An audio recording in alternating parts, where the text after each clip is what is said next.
Então, o que vocês precisam saber sobre o darwinismo, tá? Lembrando que aqui o Wallace também merece reconhecimento porque ele chegou às mesmas conclusões que o Darwin, tá? Então, sobre o darwinismo, o que você tem que lembrar, tá? Uma coisa que influenciou muito o Darwin no desenvolvimento dessa teoria foi a viagem que ele fez de 1831 a 1836, dos 22 aos 27 anos, né, no Beagle.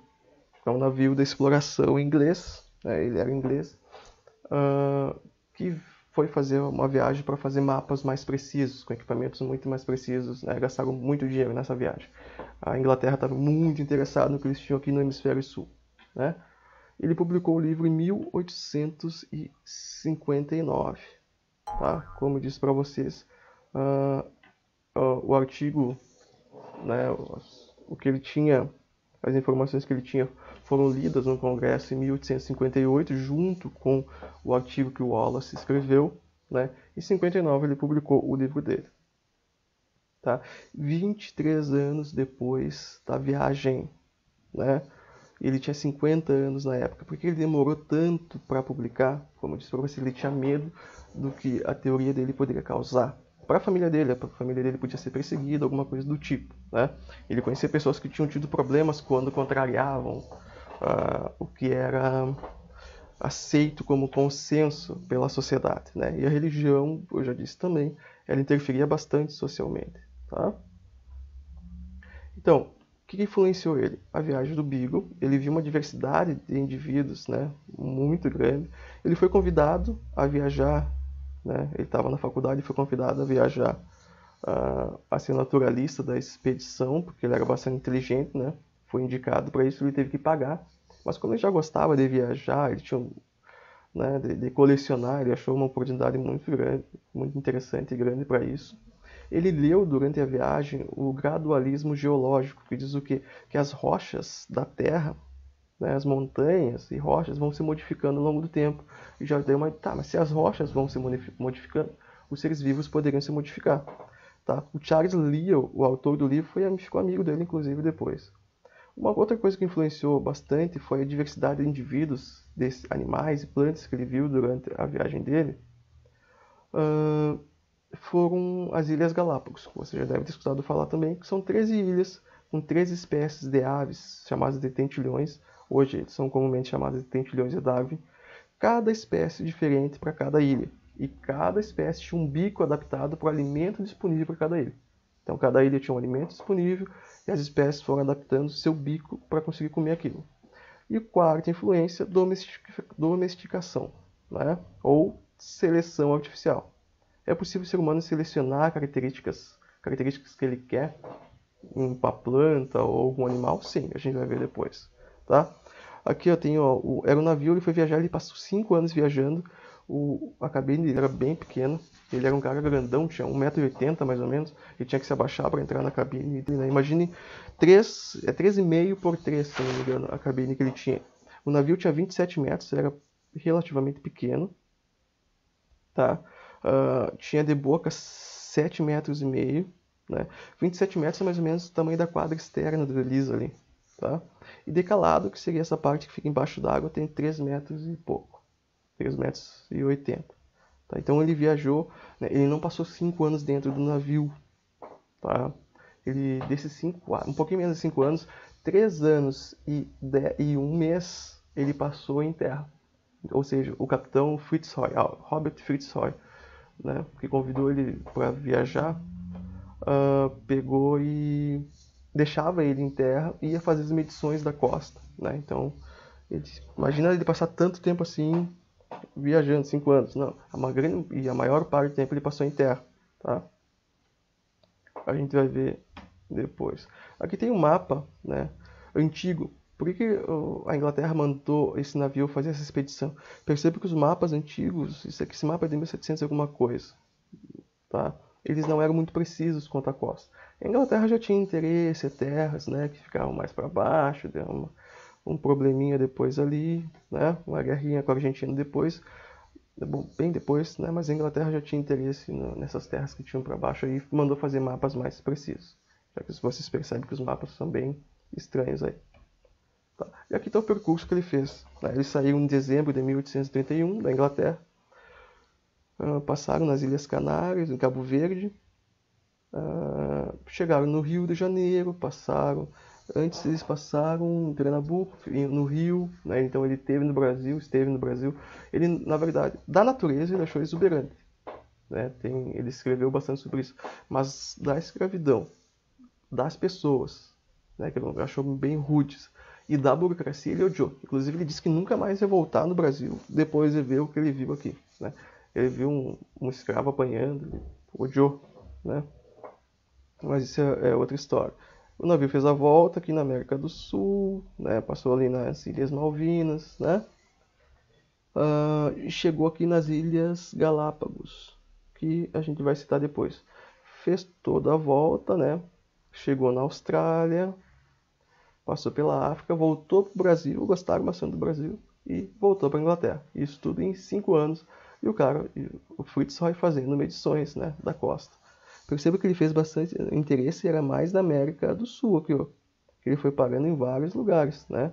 Na Austrália só parou em 2 lugares ali, né? Então a Inglaterra tinha muito interesse em fazer um mapa muito preciso dessa parte de baixo, né? Aqui estão as ilhas, ó. 13 ilhas, né? Umas pequenas, uma bem maior, com 3 espécies de tentilhões, de aves diferentes. Como eu disse, cada espécie com um bico adaptado para comer determinada coisa. Por exemplo, aqui, ó, um bico bem grande, né? Selecionado para comer frutas grandes e duras, né? 2. Um bico um pouquinho menor que tinha facilidade para pegar insetos grandes. E assim por um bico pequenininho aqui, ó, pontudinho 5 aqui, ó, para conseguir néctar das flores de cactos. Por que isso? Porque só o alimento que tinha nas ilhas. As ilhas eram relativamente pequenas, relativamente jovens, né? Não tinham muitos anos. A Terra tem 4,5 bilhões de anos, estima-se. E essas ilhas tinham mais ou menos 500 mil anos. Então é muito pouco tempo. Então deu para ver a evolução acontecendo aqui, né, nesse processo, e é bem interessante. Então, de uma espécie de tentilhão, se desenvolveram vários bicos e vários tentilhões, de acordo com o alimento disponível em cada ilha. Então ele viu que de uma espécie elas puderam se modificar, né, para várias espécies e com vários bicos. Por quê? Porque o ambiente selecionava o bico de acordo com o alimento disponível. Tá? A domesticação ou seleção artificial. Por exemplo, os cães, todos os cães que existem hoje, têm como ancestral, né, comum o lobo cinzento. Tá? E como é que a gente tem esses cachorros bem esquisitos hoje em dia? Porque eles foram selecionados. Eu quero um cachorro pequenininho, então eu cruzo só os cães pequenos. Eu quero um cachorro peludo, eu vou cruzar só os cachorros, porque existe variabilidade, né? Todo cachorro é igual, não. Então eu cruzo só os cachorros peludos. Eu quero um cachorro grande. De todos os cães que eu tenho, ou que eu conheço na região, eu cruzo só os cães grandes, né? Eu quero um cachorro com pelagem preta ou branca, eu vou cruzar só cães brancos, e assim por diante. Então eu consigo selecionar artificialmente, né? E Darwin falou depois de seleção natural. Que nem aqui, ó, eu consigo selecionar plantas. Todas essas plantas, esses vegetais que a gente costuma comer, eles são, na verdade, o mesmo. A couve-flor, o brócolis, o repolho, são todos a mesma coisa, a mesma espécie. Tá? Qual é a única diferença? Foi selecionada. Eu queria a couve-flor, então eu cruzei só flores estéreis. Né? Eu queria o brócolis, então plantas que tinham supressão do desenvolvimento da flor. Todos da mesma espécie. Eu fui selecionando o que eu queria e fui fazendo cruzamento a partir disso. Tá? Então, a evolução por seleção natural. Baseado na viagem, tudo isso que eu falei para vocês, Darwin afirmou o seguinte: a preservação de características favoráveis e rejeição de variações prejudiciais eu chamo de seleção natural. Ou seja, tem a seleção positiva, alguma característica que é vantajosa, para mim, é selecionada positivamente, vai ficando a espécie. Uma característica que não é vantajosa, ela vai desaparecendo. Tá? A seleção negativa. Aí eu consigo explicar a evolução de qualquer indivíduo baseada nesses três termos aqui. O primeiro é variabilidade de características. Ou seja, vocês são todos iguais? Não. Existe uma variabilidade de características natural dentro da mesma espécie. Tá? A natureza seleciona a característica que é interessante. Tá? Ou seja, eu tenho ursos polares. Tá? Eu tenho vários ursos. Chegaram, não tinha urso no Polo Norte, os ursos chegaram lá. E tinha ursos mais claros e ursos mais escuros. Então, existia uma variabilidade.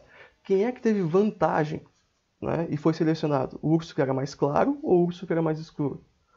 A natureza selecionou os indivíduos mais claros porque eles conseguiam caçar. Eles sobreviviam e eles se reproduziam. O que acontecia com o urso mais escuro? Ele conseguia caçar. Imagina um urso marrom, um urso pardo, no meio do Polo Norte lá. Ele ia conseguir caçar alguma coisa? A presa dele ia ver uma coisa marrom correndo quilômetros de distância. Então, ele tinha desvantagem, ele não conseguia comida, ele acabava morrendo e era selecionado negativamente.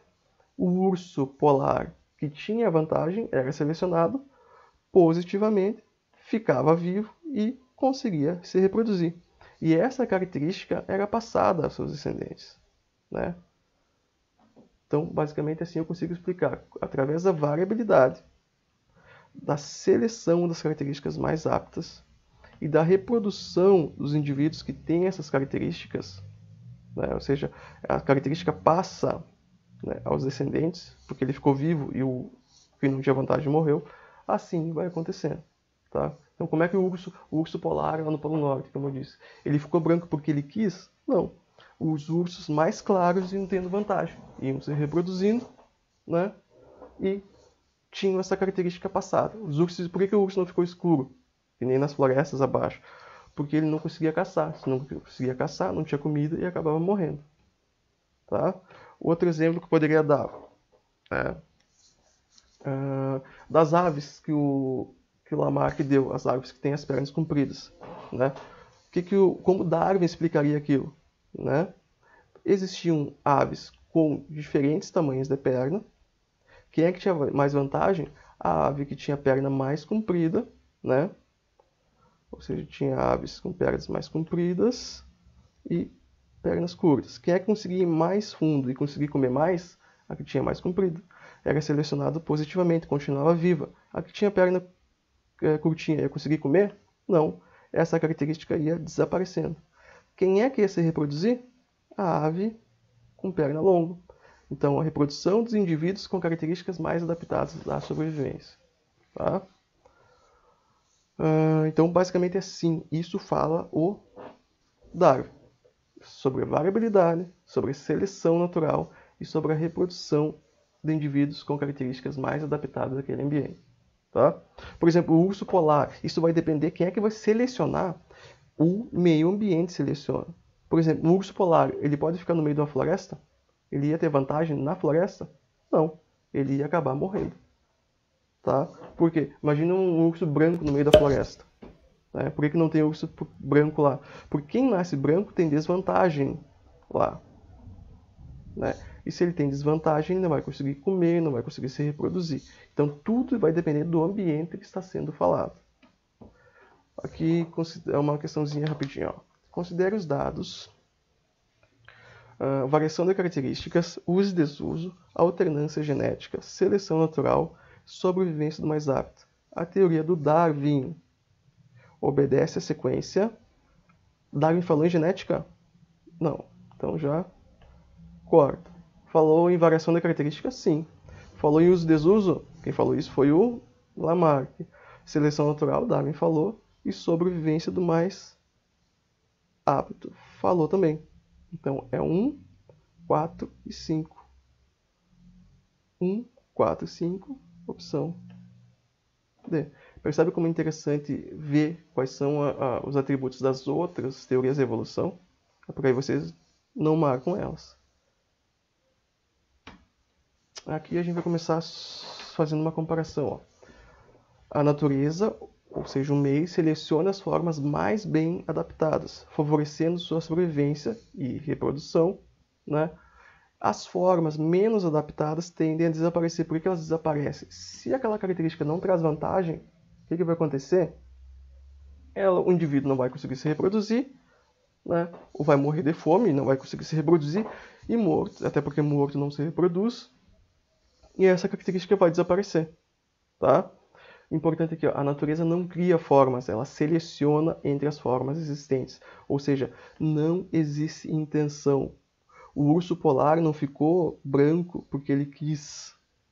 O urso polar, dentre as características do urso mais claro e do urso mais escuro, essa característica do urso mais claro foi selecionada. Então a natureza não deixou ele branco, ela selecionou uma característica que já existia.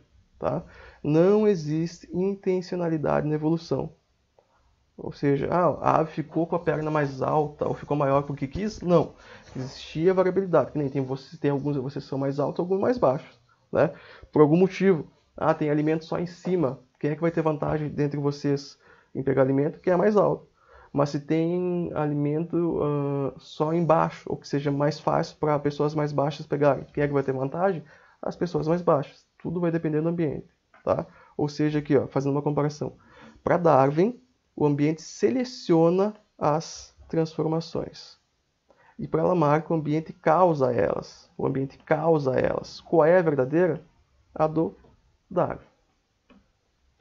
E aqui, bem interessante, o neodarwinismo, teoria sintética da evolução ou teoria moderna da evolução. É a mesma coisa que o Darwin fala, só que agora tem a explicação por que vocês são diferentes. Por que existe variabilidade? Porque existe mutação, ou seja, acontecem modificações genéticas no DNA e existe a recombinação gênica. O que seria isso? Quando o pai de vocês fez coisinha com a mãe de vocês, e vocês por isso são parecidos um pouco com o pai, um pouco com a mãe, o DNA deles se recombinou. E nessa recombinação pode surgir características novas. Darwin conseguiu explicar por que os indivíduos eram diferentes, existia variabilidade? Não. Ele não conhecia a genética. Tome cuidado com isso. Se na questão disser que Darwin falou em genética, a questão ou a opção está anulada. Se está falando de genética, é neodarwinismo. Tá? Então, é a mesma coisa, né, do darwinismo. Tem a seleção natural e a reprodução de indivíduos com características mais adaptadas àquele ambiente, né, para a sobrevivência. Variabilidade, seleção natural e reprodução dessas características. O neodarwinismo tem a mutação e tem a recombinação gênica explicando isso. Lembrem disso. Tá? Aqui eu tenho as três teorias para fazer uma comparação rapidinho aqui. Ó. O lamarckismo, uso e desuso e lei da herança das características adquiridas. O darwinismo falava em seleção natural e o neodarwinismo fala em seleção natural mais genética. Tá? Qual a diferença entre neodarwinismo e darwinismo? É unicamente a genética que foi incorporada a essa teoria, para explicar o porquê da variabilidade. Lembrem disso que é bem importante. Aqui, para terminar, umas questõezinhas. As cobras estão entre os animais peçonhentos que mais causam acidentes no Brasil, principalmente na área rural. As cascavéis, crótalos, apesar de extremamente venenosas, são cobras que, em relação a outras espécies, causam poucos acidentes a humanos. Isso se deve ao ruído de seu chocalho, que faz com que suas vítimas percebam sua presença e as evitem. Esses animais só atacam seres humanos para sua defesa e se alimentam de pequenos roedores e aves. Apesar disso, elas têm sido caçadas continuamente por serem facilmente detectadas. Ultimamente, cientistas observaram que essas cobras têm ficado mais silenciosas, o que passa a ser um problema, pois se as pessoas não as percebem, aumenta os riscos de acidentes. A explicação darwinista para o fato de a cascavel estar ficando mais silenciosa é: a necessidade de não ser descoberta ou morta mudou seu comportamento. Ou seja, ela pensou, eu não quero ser morta, eu vou ficar mais silenciosa? Não sei, acho que não. As alterações em seu código genético surgiram para aperfeiçoá-la? Darwin falou em genética? Não. As mutações sucessivas foram acontecendo para que pudesse adaptar-se. Darwin falava em mutações? Também não. Ele não conhecia a genética. As variedades mais selecionadas foram selecionadas, aliás, as variedades mais silenciosas foram selecionadas positivamente. Parece boa essa, vamos ver a última. As variedades sofreram mutações, ou seja, eu consigo eliminar 4 opções, sobra uma que é verdadeira. As variedades mais silenciosas foram selecionadas positivamente. Aqui a última, possivelmente. Sabe-se que antibióticos muito úteis por ocasião de seu aparecimento perderam a eficácia no tratamento das infecções. Também no laboratório, linhagens de micro-organismos sensíveis a determinados antibióticos passam a se desenvolver apesar da ação desses. Assinale a interpretação correta para o aparecimento da resistência dos micro-organismos aos antibióticos. Considere a teoria evolutiva de Darwin. O excesso de antibiótico causa quebras cromossômicas no organismo. Aqui, ó. Darwin falou em cromossomos DNA, nem se falava nisso na época. Os micro-organismos sofrem mutações. Darwin nunca falou em mutação. A seleção dos micro-organismos resistentes a antibióticos que se multiplicam enquanto suscetíveis morrem. Isso aqui vamos ver. O excesso de antibióticos induz mutações. Mutações já não é. Os micro-organismos vão se habituando à presença do antibiótico à medida que entra em contato. É comum falar isso, eles vão se acostumando, né? Ele consegue mudar? Não. Não existe intenção na evolução. A bactéria, ela vai pensar, eu quero ficar habituada a isso. Não. Né? A opção correta é a C, a seleção dos micro-organismos resistentes ao antibiótico que se multiplicam enquanto suscetíveis morrem. Eu tenho um monte de bactéria. Eu tomo antibiótico. A maioria delas vai morrer. Quem é que vai sobreviver? Algumas bactérias, pouquíssimas, resistentes.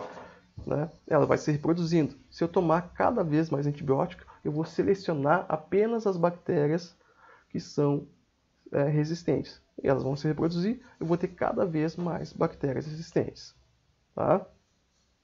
Lembrando, antibiótico mata bactérias. Adianta agora para o coronavírus, adianta tomar antibiótico? Não.